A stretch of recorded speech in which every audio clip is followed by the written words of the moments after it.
شروع اللہ کے نام سے جو سب پر مہربان ہے، بہت مہربان ہے۔ پڑھو اپنے پروردگار کا نام لے کر جس نے سب کچھ پیدا کیا۔ اس نے انسان کو جمے ہوئے خون سے پیدا کیا ہے۔ پڑھو اور تمہارا پروردگار سب سے زیادہ کرم والا ہے، جس نے قلم سے تعلیم دی، انسان کو اس بات کی تعلیم دی جو وہ نہیں جانتا تھا۔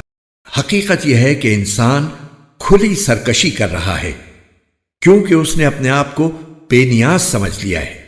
سچ تو یہ ہے کہ تمہارے پروردگار ہی کی طرف سب کو لوٹنا ہے۔ بھلا تم نے اس شخص کو بھی دیکھا جو ایک بندے کو منع کرتا ہے جب وہ نماز پڑھتا ہے؟ بھلا بتاؤ کہ اگر وہ نماز پڑھنے والا ہدایت پر ہو یا تقوی کا حکم دیتا ہو تو کیا اسے روکنا گمراہی نہیں؟ بھلا بتلاؤ کہ اگر وہ روکنے والا حق کو جھٹلاتا ہو اور منہ موڑتا ہو، کیا اسے یہ معلوم نہیں ہے کہ اللہ دیکھ رہا ہے؟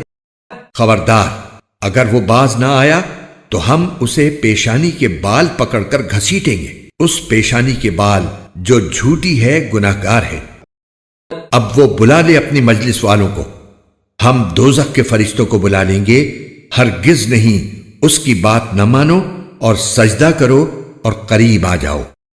قرآن کے اردو اور ہندی ترجمہ اور تفسیر کے خوبصورت ایمان افروز ویڈیوز کو دیکھنے کے لیے ہمارے چینل قرآن دین اور دنیا ایپ کو لائک، سبسکرائب اور شیئر کیجیے۔ شکریہ۔